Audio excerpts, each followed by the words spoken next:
Revolt to earn. प्राकथन, जो शक्ति उन्होंने लोगों से ली थी वह लोगों को वापस मिल जाएगी। मुझे खेद है, लेकिन मैं सम्राट नहीं बनना चाहता। यह मेरा काम नहीं है। मैं किसी पर शासन करना नहीं चाहता। मुझे हर किसी की मदद करना चाहिए, यदि संभव हो तो। यहूदी, अन्य जातियों, काले आदमी, गोरे, हम सब एक दूसरे की मदद करना चाहते हैं। मनुष्य ऐसे ही हैं। हम एक दूसरे के सुख से जीना चाहते हैं, एक दूसरे के दुख से नहीं। हम एक दूसरे से घृणा और एक दूसरे का तिरस्कार नहीं करना चाहते हैं। इस दुनिया में सभी के लिए जगह है और अच्छी धरती समृद्ध है और सभी के लिए प्रदान कर सकती है। जीवन का मार्ग स्वतंत्र और सुंदर हो सकता है, लेकिन हम रास्ता भटक गए हैं। लोभ ने मनुष्य की आत्मा में जहर घोल दिया है, दुनिया को नफरत से घेर लिया है, हमें दुख और रक्तपात में डाल दिया है। हमने गति विकसित कर ली है, लेकिन हमने खुद को बंद कर लिया है। प्रचुरता देने वाली मशीनरी ने हमें अभाव में छोड़ दिया है। हमारे ज्ञान ने हमें सनकी बना दिया है, हमारी चतुराई कठोर और निर्दयी। हम सोचते बहुत अधिक हैं और महसूस बहुत कम करते हैं। हमें मशीनरी से ज्यादा मानवता की जरूरत है। हमें चतुराई से अधिक दया और विनम्रता की जरूरत है। इन गुणों के बिना जीवन हिंसक हो जाएगा और सब कुछ खो जाएगा। हवाई जहाज और रेडियो ने हमें एक दूसरे के करीब ला दिया है। इन आविष्कारों की प्रकृति ही इंसानों में अच्छाई के लिए रोती है, सार्वभौमिक भाईचारे के लिए रोती है, हम सभी की एकता के लिए रोती है।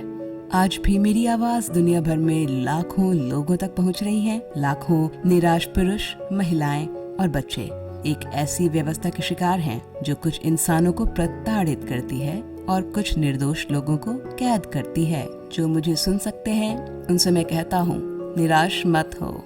अब जो दुख हम पर है वह केवल लालच का गुजरना है। मानव प्रगति के रास्ते से डरने वाले इंसान की कड़वाहट, लोगों की नफरत खत्म हो जाएगी और तानाशाह मर जाएंगे और लोगों से ली गई शक्ति लोगों को वापस कर दी जाएगी। और जब तक मनुष्य मरते रहेंगे, स्वतंत्रता कभी नष्ट नहीं होगी।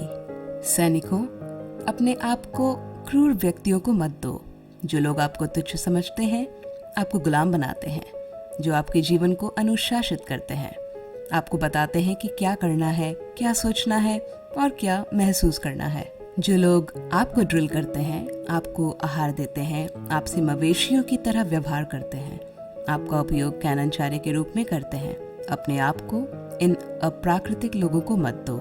मशीनी दिमाग और मशीनी दिल वाले मशीनी लोग, तुम मशीन नहीं हो, तुम मवेशी नहीं हो, तुम इंसान हो। तुम्हारे दिल में इंसानियत का प्यार है। तुम नफरत नहीं करते, केवल अप्रिय घृणा करते हैं, अप्रिय और अप्राकृतिक। सैनिकों, गुलामी के लिए मत लड़ो, आजादी के लिए लड़ो। सेंट ल्यूक के 17वें अध्याय में लिखा है, भगवान का राज्य एक व्यक्ति के भीतर है, ना एक व्यक्ति में और ना ही लोगों के समूह में, बल्कि सभी लोगों में, तुम में। आप लोग इस जीवन को स्वतंत्र और सुंदर बनाने की शक्ति रखते हैं। आपके पास इस जीवन को एक अद्भुत साहसिक कार्य बनाने की शक्ति है। फिर लोकतंत्र के नाम पर आइए हम उस शक्ति का उपयोग करें। आइए हम सब एकजुट हों। आइए हम एक नई दुनिया के लिए लड़ें, एक सभ्य दुनिया जो लोगों को काम करने का मौका देगी, जो युवाओं को भविष्य और वृद्ध लोगों को सुरक्षा देगी। इन बातों के वादे से क्रूर लोग सत्ता में आ गए हैं, लेकिन वे झूठ बोलते हैं। वे उस वादे को पूरा नहीं करते, वे कभी नहीं करेंगे। तानाशाह खुद को मुक्त करते हैं, लेकिन लोगों को गुलाम बनाते हैं। आइए अब हम उस वादे को पूरा करने के लिए लड़ें।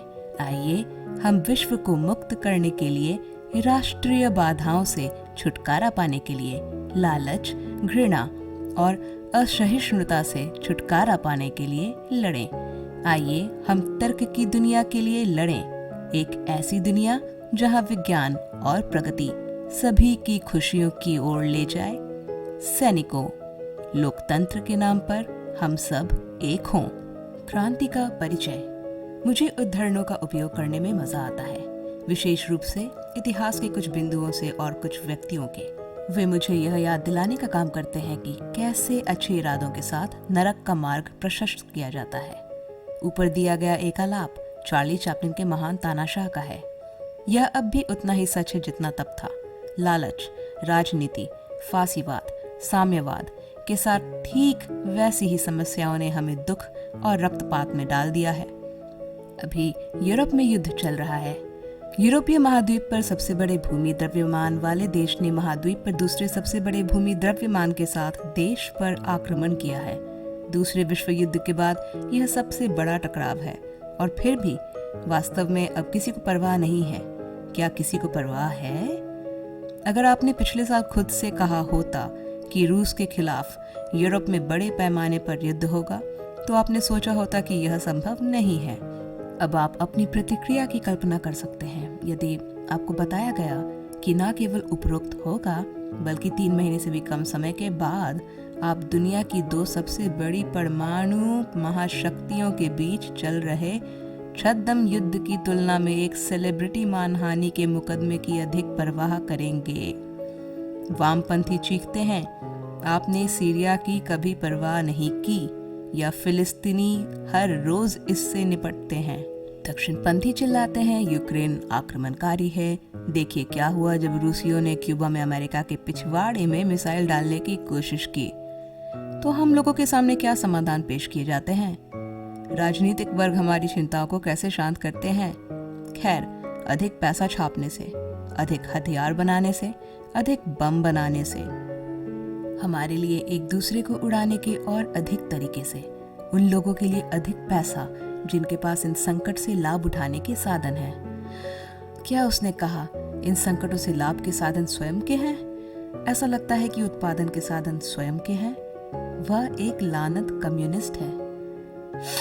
क्या उसने हथियारों को नकारात्मक संदर्भ में कहा जैसे कि वे खराब हैं? वह एक दूसरे संशोधन विरोधी उदारवादी है।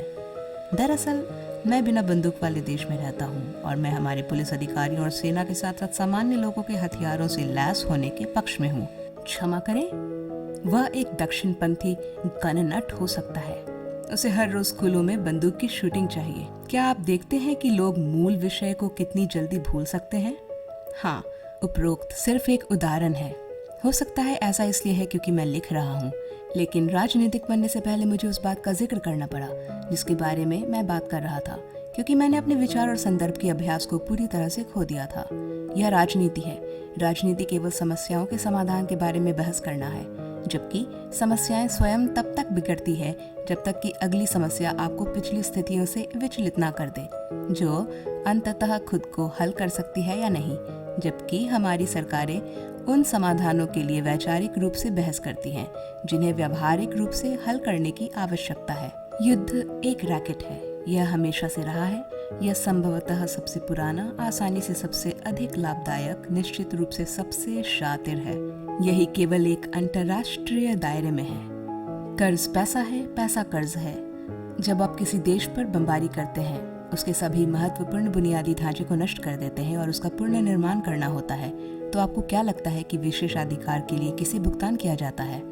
यह निश्चित रूप से यूक्रेनी कंपनियां नहीं होंगी जो यूक्रेन का पुनर्निर्माण करें। यह सुनिश्चित करने के लिए यूक्रेनी लोग होंगे, लेकिन जो निगम उन्हें अनुबंधित कर रहे हैं वे वही हैं जो लोगों के दुख से समृद्ध होंगे। जैसे ही एक युद्ध अफगानिस्तान में समाप्त हुआ, दूसरा यूक्रेन में शुरू हुआ। मैं आपको यह भी नहीं बता सकता कि सीरिया में अभी कौन लड़ रहा है। कोई समाचार आउटलेट अब इसे कवर भी नहीं करता है। अलकायदा को कौन याद करता है? 9/11 के लिए जिम्मेदार मास्टरमाइंड गुफा में रहने वाला आतंकी संगठन याद है जब हर आतंकवादी अलकायदा से जुड़ा था? पता चला है कि अलकायदा कोई आतंकवादी संगठन नहीं था। यह वास्तव में एक कंप्यूटर में स्थित डेटाबेस का नाम था और फ्रांसीसी रैपिड एक्शन फोर्स के इस्लामी सम्मेलन के सचिवालय के संचार के लिए समर्पित था। ऊपर और नीचे कहे गए बातें साजिश नहीं है। यह निश्चित रूप से तब तक एक साजिश हुआ करता था जब तक इसे अवर्गीकृत नहीं किया गया था। हमारी दुनिया के नेताओं के लगभग हर पहलू घृणित हैं, लेकिन हम आम लोग इसके बारे में कुछ नहीं करते हैं। हमें वास्तव में इसके बारे में बताया भी नहीं जाता है। उदाहरण के लिए डिस्पोजिशन मैट्रिक्स, जिसे अनौपचारिक रूप से हत्या सूची के रूप में जाना जाता है, अमेरिका के संदिग्ध दुश्मनों को ट्रैक करने, कैप्चर करने, रेंडर करने या मारने के लिए जानकारी का एक डेटाबेस है। 2010 में ओबामा प्रशासन द्वारा विकसित यह मौजूदा हत्या सूची से परे है और इसका उद्देश्य अमेरिका की नीति का स्थायी निर्धारण बनना है। क्षमा करें, इसके लिए केवल एक गूगल की आवश्यकता होती है और आप देख सकते हैं कि यह एक आधिकारिक नीति है। यदि आपको आतंकवादी समझा जाता है तो आपको बिना किसी मुकदमे, बिना अदालती सुनवाई और बिना किसी चेतावनी के फांसी दी जा सकती है। और किसी भी समय या किसी भी स्थान पर आपको बिना किसी मुकदमे के, बिना किसी अदालती सुनवाई के या बिना किसी चेतावनी के आतंकवादी माना जा सकता है। अगर वे आपको मारने का फैसला करते हैं तो इसकी सूचना नहीं दी जाएगी। जो आपकी परवाह करते हैं वो ही जान पाएंगे और हम एक समाज के रूप में इसकी अनुमति देते हैं। यह असभ्य, अमानवीय और निंदनीय है, लेकिन किसी को परवाह नहीं है। हम स्वीकार करते हैं कि यह जीवन है और हम इससे बेहतर नहीं कर सकते। हमारे राजनीतिक और कॉर्पोरेट अभिजात वर्ग हमें एक आवर्धक कांच के नीचे चींटियों की तरह मारते हैं, हजारों लोगों की मौत का कारण बनते हैं, संसाधनों के लिए इंसानों के खिलाफ इंसानों को खड़ा करते हैं और हमारे पानी को जहरीला बनाते हैं, हमारे ग्रह को जलाते हैं और दुनिया को निर्जन बनाते हैं। हम इसकी अनुमति देते हैं क्योंकि हम केवल अल्पकालिक संतुष्टि की परवाह करते हैं। क्यों? इसलिए नहीं कि यह मानव स्वभाव है, इसलिए नहीं कि किस्मत से हम एक दूसरे को तोड़ने के लिए हैं, बल्कि इसलिए कि हमें क्रोधित होने के लिए प्रशिक्षित किया गया है, फिर विचलित होना, फिर क्रोध करना और फिर से विचलित होना, जब तक कि हमारा पूरा भाव बिना दिशा के क्रोध ना हो जाए, व्याकुलता के बिंदु तक। और इसलिए हम इसे हर सेकंड प्राप्त कर सकते हैं। हर इंस्टाग्राम लाइक्स, हर ट्वीट, हर तारीफ हमारी खुद की बुरी तरह से क्षतिग्रस्त भावना के लिए। इसलिए हम हमला करते हैं, हम एक दूसरे पर हमला करते हैं, हम एक दूसरे के दुखों को खाते हैं और खिलाते हैं क्योंकि हम अपने आप में दुखी हैं। हमारे पास गुस्सा करने के लिए बहुत कुछ है क्योंकि हम जानते हैं कि हम दूसरी तरफ देखते हैं। हम सभी जानते हैं कि हमारा जीवन जीने का तरीका केवल इसलिए संभव है क्योंकि कोई और इसके लिए पीड़ित है। हम यह स्वीकार करने के लिए कम हो गए हैं कि हमारा अस्तित्व सीढ़ी के नीचे किसी अन्य व्यक्ति के दुख का परिणाम होना चाहिए। यह इस तरह होना जरूरी नहीं है। मौद्रिक प्रणाली के बाहर अन्य समाधान और जीवन के तरीके हैं। वह सिस्टम हार गया है। जब हम नौकरियों को स्वचालित करते हैं और श्रमिकों को कम वेतन वाली सेवा भूमिकाओं में पुनर्वितरित करते हैं, तो हम ग्रह को नष्ट किए बिना और अंतहीन मानवीय पीड़ा पैदा किए बिना निरंतर विकास नहीं कर सकते। एक आर्थिक प्रणाली परिभाषा के अनुसार पूंजी दक्षता बढ़ाने के लिए कार्य करने वाली है। फिर भी हमें यह विश्वास करने में धोखा दिया जाता है कि हमारी वर्तमान प्रणाली यह सेवा करती है जब निगम माल का उत्पादन करते हैं ताकि वे एक नया मॉडल तैयार करने और बिक्री चक्र को फिर से शुरू करने के लिए कुछ महीनों के बाद उद्देश्यपूर्ण रूप से टूट जाएं। एक नई प्रणाली को लागू करने के लिए हमें सिस्टम को समाप्त करना होगा। वर्तमान अभिजात वर्ग जानते हैं कि पुरानी वित्तीय व्यवस्था अपने अंतिम चरण में है और चरमरा रही है। वे पहले से ही जानते हैं कि एक व्यवस्थित पतन रास्ते में है। महान रीसेट हमारा नया समाज है जो हमारे लिए उन लोगों द्वारा तैयार किया गया है जिन्होंने हमारे पिछले समाज को बर्बाद कर दिया है। इसलिए यह क्रांति का समय है। अगर हम दुनिया को रीसेट करने के लिए मौद्रिक प्रणाली चलाने वालों को अनुमति देते हैं तो इसमें वही सटीक असमानताएं होंगी जो हमें अभी वर्तमान में परेशान करती हैं। धन, शक्ति और लोकतंत्र समाज के उच्च वर्ग द्वारा नियंत्रित होते हैं। हम उन्हें यह तय करने की अनुमति दे रहे हैं कि आगे क्या होगा, क्योंकि दुर्भाग्य से पतन शुरू हो चुका है। एक और तरीका है, मौद्रिक प्रणाली हमें स्वयं के सभी अर्थों का प्रयास करने के लिए कार्य करती है। एक फुगाजी से लगाव से लेकर कागजी बिलों तक। अपने पास कागजी बिलों के लिए एक साझा विश्वास के अलावा और कुछ भी नहीं है कि यह मूल्यवान है। अमेरिकी डॉलर को स्थिर सिक्का माना जाता है, लेकिन यह बहुत धीमी दर से मर रहा है। हम उन लोगों द्वारा नियंत्रित होते हैं जो हमारे पैसे को नियंत्रित करते हैं। यदि हम समाज को केंद्रीय बैंक की डिजिटल मुद्राओं को लागू करने के लिए अनुमति देते हैं तो हम एक लड़ाई हार जाएंगे। यह बैंकों को किसी के जीवन के लिए एक प्रभावी हत्या सूची की अनुमति देता है। जीवित रहने के समय में लोग हमेशा साथ आते हैं। अगर हम सफल होते हैं तो चीजें बेहतर होने से पहले ही खराब हो जाएंगी। इंटरनेट, बिजली, ये सभी चीजें छिटपुट हो जाएंगी जब एक क्रांति होगी और एक नए समाज का निर्माण होगा। हालांकि रोजमर्रा की सुख सुविधाएं हमारे भविष्य और हमारे बच्चों के भविष्य के लिए कोई संतुष्टि नहीं है। अगर हमारे पास वर्तमान व्यवस्था के टूटने के बाद और युद्ध जीतने के बाद की योजना नहीं है तो क्रांति बहुत प्रभावपूर्ण नहीं होगा। बेशक मैं कोई नेता नहीं हूँ, ना ही कोई भगवान। मेरा तरीका जरूरी नहीं है कि सही तरीका हो, और गलतियां होंगी। मैंने शुरू से ही कहा है, मैं कोई नहीं हूँ, मैं महत्वपूर्ण नहीं हूँ। सफल होने पर भी मेरी पहचान को बेनकाब करने के प्रयास टालने योग्य होंगे।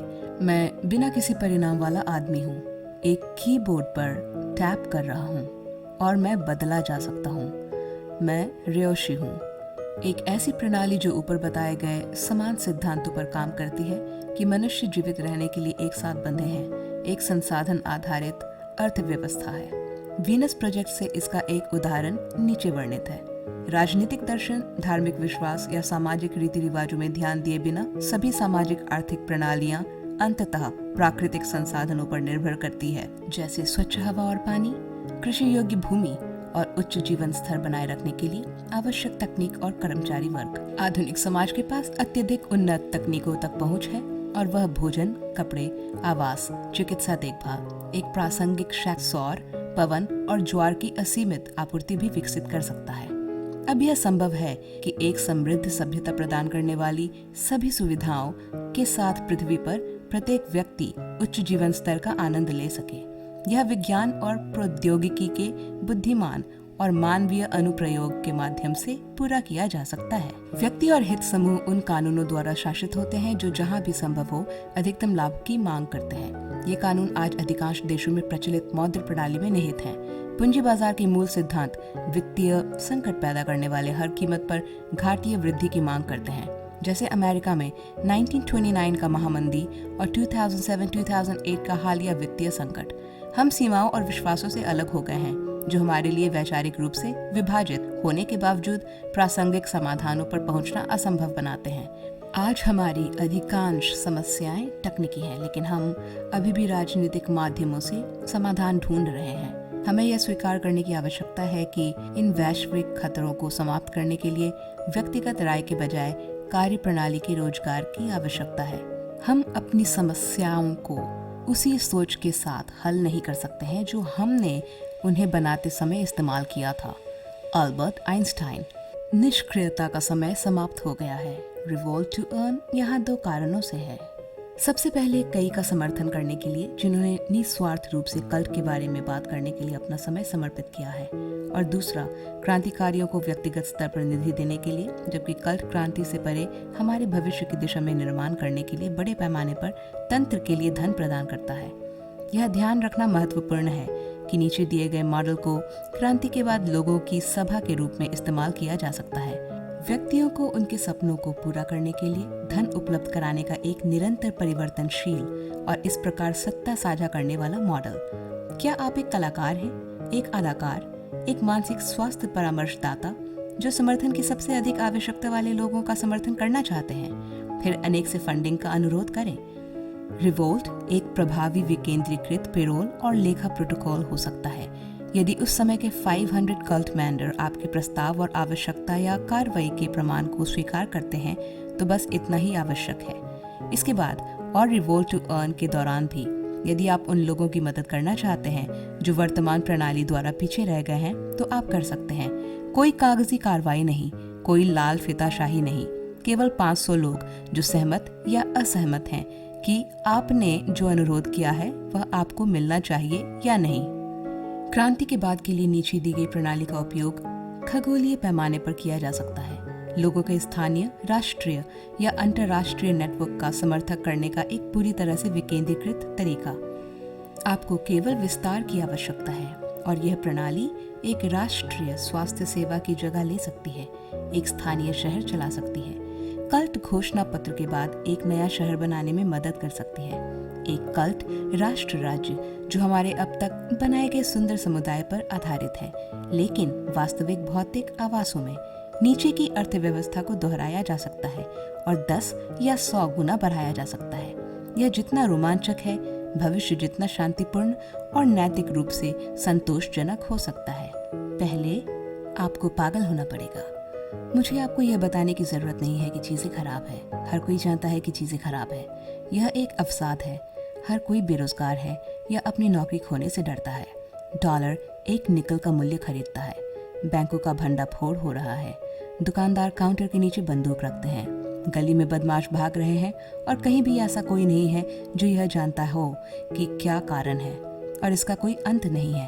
हम जानते हैं कि हवा सांस लेने के लिए अनुपयुक्त है और हमारा भोजन खाने के लिए अनुपयुक्त है और हम टीवी देखते हुए बैठते हैं, जबकि कुछ स्थानीय न्यूज़कास्टर हमें बताते हैं कि आज हमारे यहाँ 15 हत्याएं और 63 हिंसक अपराध हुए, जैसे कि ऐसा ही होना चाहिए।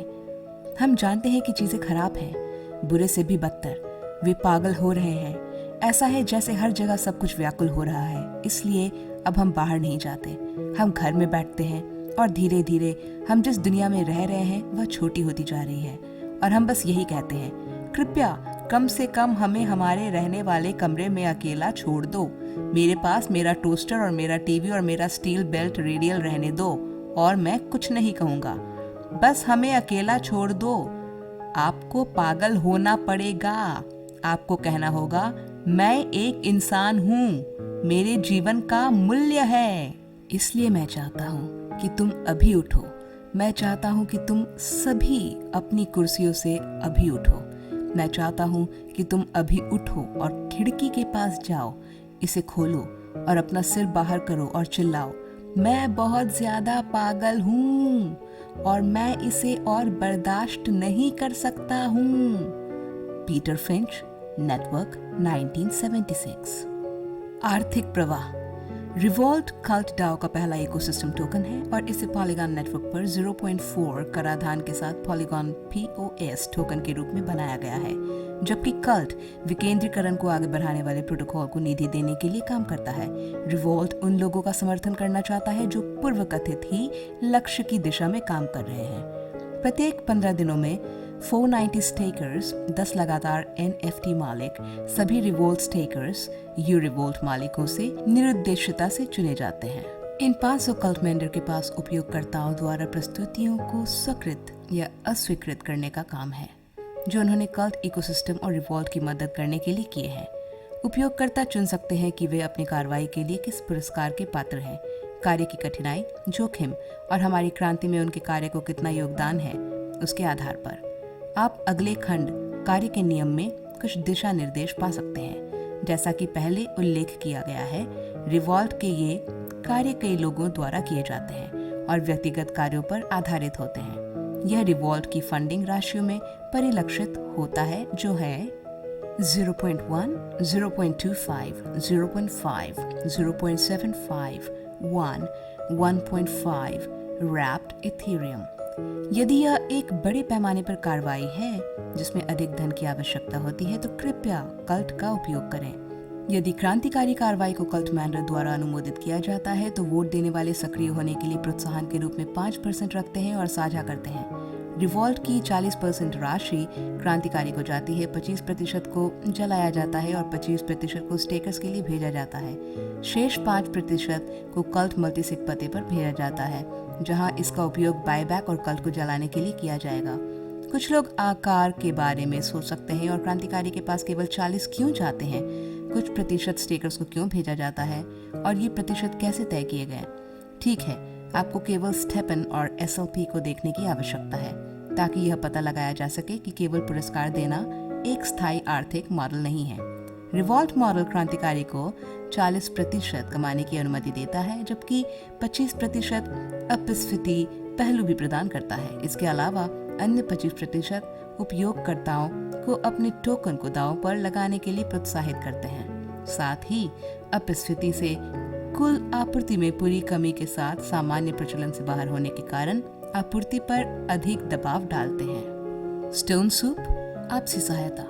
स्टोन सूप और आपसी सहायता अपने सरल रूप में किसी भी समय 2 या अधिक लोग शामिल सभी के साझा लाभ के लिए किसी समस्या को हल करने के लिए एक साथ काम करने की प्रेरणा है। दूसरे शब्दों में इसका अर्थ है सामान्य भलाई के लिए सहयोग। यही कारण है कि कल्ट डाओ और रिवॉल्ट सार्वजनिक सामान है। हम समुदाय हैं, राजनीतिक और विचारधारा अज्ञेयवादी हैं। आंतरिक या बाहरी राजनीति में मत उलझो या राजनीति में शामिल मत हो। आंतरिक असहमति प्रगति की विरोधी है। यदि 2 लोग या पक्ष बहस करना चाहते हैं तो उन दोनों को बाहर निकाल दें और फिर उनका स्वागत करें जब वे निजी तौर पर एक समझौते पर आए हों।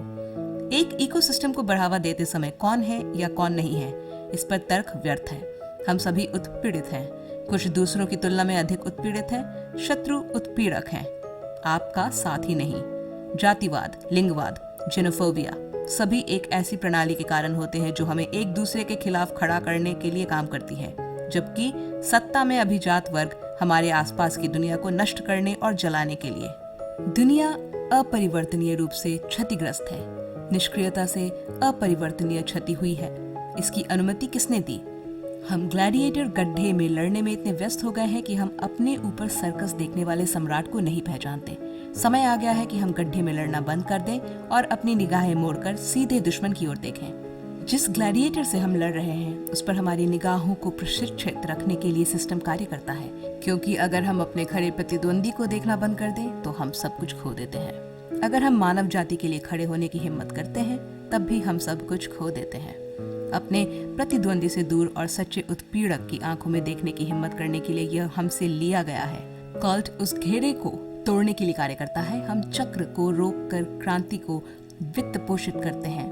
हम क्रांतिकारियों को हटा दिए जाने पर उनका समर्थन करके क्रांतिकारी होने देते हैं। कल्ट कदम तब उठाता है जब सम्राट विद्रोही ग्लैडिएटर को जंजीरों में डालता है। कल्ट किसी को नहीं बल्कि द मेनी को जवाब देता है। द मेनी यह तय करते हैं कि किसको जंजीरों से निकलना है और इसके बारे में सम्राट कुछ भी नहीं कर सकते हैं। श्री अमोडुलस 0329-2022। जब अवसाद आता है और बैंक और फाइनेंसर आपके घर और आपकी संपत्ति के लिए आते हैं तो द मेनी तक पहुँचे। आपसी सहायता से हम आपकी संपत्ति पर आकर आपके साथ बैठेंगे। हम आपके दोस्त और आपका परिवार हैं। हम आप हैं और हम उन्हें आपसे कुछ भी लेने नहीं देंगे।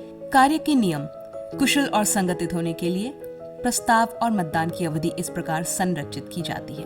प्रस्ताव प्रस्तुत करने के 48 घंटे होते हैं। प्रति उपयोगकर्ता एक प्रस्ताव की अधिकतम संख्या या एक प्रस्ताव जमा करने की अवधि में कुल 1000 प्रस्ताव प्रस्तुत कर सकते हैं। कल्टमैंडर के पास प्रस्तावों की समीक्षा करने और मतदान करने के लिए 72 घंटे का समय होता है। यदि आप एक कल्टमैंडर हैं तो आप कोई प्रस्ताव नहीं रख सकते।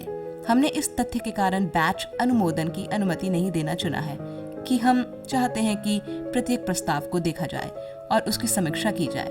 पॉलीगॉन चेन पर होने के कारण सक्रिय होने का इनाम मैटिक में लागत से कहीं अधिक होगा।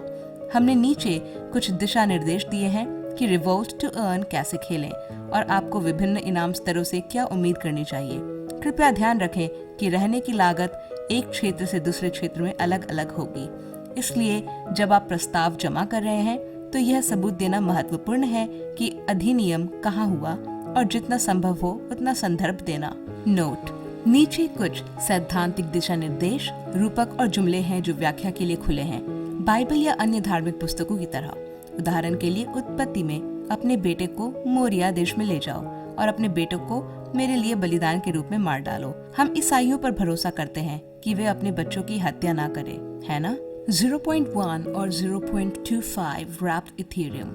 ये दो स्तर आमतौर पर इंटरनेट आधारित कार्यों के लिए होंगे। स्पेक्ट्रम के निचले सिरे पर, लेकिन अभी भी बड़े पैमाने पर जरूरत कीबोर्ड योद्धा की है। कल्ट घोषणा पत्र, कल्ट डाव और रिवोल्ट को फैलाने और दुनिया को जागरूक करने में लोग रिवोल्ट टू अर्न कर सकते हैं। ये क्रियाएं अत्यंत महत्वपूर्ण हैं। हालांकि मुक्त भाषण के कारण व्यक्ति के प्रति बड़ी मात्रा में जोखिम नहीं है, जो कि विषम देश के तहत अनुमत है।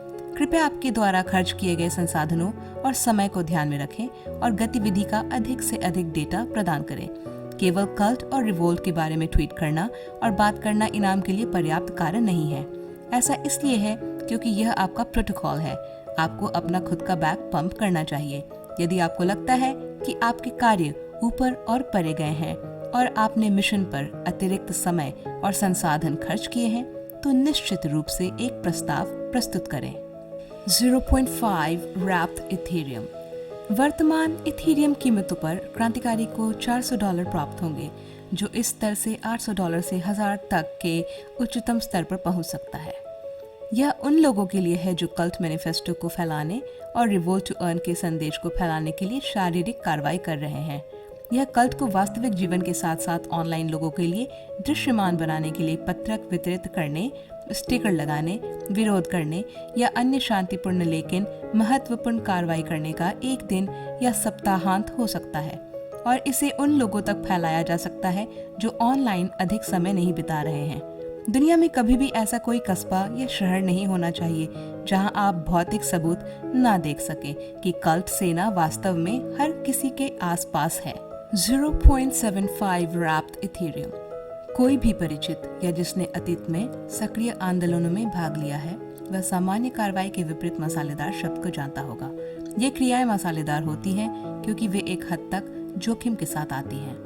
यह कारावास, गिरफ्तारी, संपत्ति को नुकसान या अन्य प्रभाव के साथ आती हैं जो आगे कारण बनते हैं। लेकिन मौजूदा सिस्टम कानूनों या मौजूदा सिस्टम अंगरक्षकों से क्रांतिकारी को नुकसान पहुंचा सकते हैं। उदाहरण के लिए पुलिस और कानूनी व्यवस्था उन कार्यकर्ताओं को कैद करने का काम करती है जो बैंक की खिड़की तोड़ते हैं, लेकिन वही प्रणाली 16,000 लोगों को यूनियन कार्बाइड द्वारा जहर देने और मारने की अनुमति देती है बिना एक भी व्यक्ति के जेल में समय बिताए हुए। उसी प्रणाली ने महान मंदी के लिए एक भी बैंकर को जेल नहीं भेजा, बल्कि एनएफटी के अंदरूनी व्यापार के लिए एक ओपन सी कार्यकर्ता पर आरोप लगाया। यह पाखंड है, इसलिए हमें उनके नियमों से खेलना बंद करना होगा। दोहरे मापदंड काफी लंबे समय से चले आ रहे हैं। अब क्रांति का समय है और उन बहादुर लोगों के लिए जो पुरस्कार पाने के काबिल हैं। यह रिवोल्ट टू अर्न है। 1 तथा 1.5 रैप्ट इथेरियम। ये ऐसे कार्य हैं जो मीडिया और अधिकारियों से सकारात्मक और नकारात्मक दोनों तरह से ध्यान आकर्षित करेंगे और कर सकते हैं। यहाँ उन चीजों की एक सूची दी गई है जिनका मैं व्यक्तिगत रूप से समर्थन नहीं करता या इससे सहमत नहीं हूँ, और कुछ प्रतीकात्मक विचार जहाँ बेहतर तरीके से फोकस किया जा सकता है। पहला, आपके साथी इंसान को कोई शारीरिक नुकसान नहीं होना चाहिए या किसी आवासीय या निजी संपत्ति को कोई नुकसान नहीं होना चाहिए। व्यक्तिगत संपत्ति को व्यक्तियों के स्वामित्व के रूप में परिभाषित किया जाना चाहिए। सार्वजनिक संपत्ति के लिए यह बहुत मुश्किल है। सार्वजनिक संपत्ति पुलिसकारों की तरह हमें बताया जाता है करदाता के स्वामित्व में है, लेकिन यह झूठा है। वास्तव में ग्रेस कमीशन को संघीय सरकार में अपशिष्ट और अक्षमताओं को मापने के लिए स्थापित किया गया, और यह एक सीधा उदाहरण है। आयोग ने पाया कि सभी आयकरों का 100% ब्याज और भुगतानों के हस्तांतरण के लिए सरकारी योगदान द्वारा अवशोषित किया जाता है। सार्वजनिक सेवाएं सार्वजनिक नहीं हैं क्योंकि करदाताओं के पैसे का 1% भी उन पर खर्च नहीं किया जाता है। यह सिस्टम के किसी भी उपकरण के साथ समान है। हमें बताया गया है कि यह करदाता है जो बिल का भुगतान करता है, लेकिन ऐसा नहीं है। हम केंद्रीय बैंकों को भुगतान करते हैं। सरकार सरकारी संपत्ति के भुगतान के लिए उधार लेती है। तो हर तरह से आपको उत्पीड़क की गैर आवासीय संपत्तियों, कारों, बैंकों आदि में व्यवधान के लिए अधिकतम अंक प्राप्त करने चाहिए। लक्ष्य उन लोगों को नुकसान पहुंचाना नहीं है जिन्होंने हताशा से सिस्टम में नौकरी की, बल्कि बुनियादी समग्र रूप से संस्था के अंग ढांचे को काट देना है। आपको हमेशा सिस्टम के अलग अलग प्रतिनिधियों से हर समय बातचीत करते रहना चाहिए।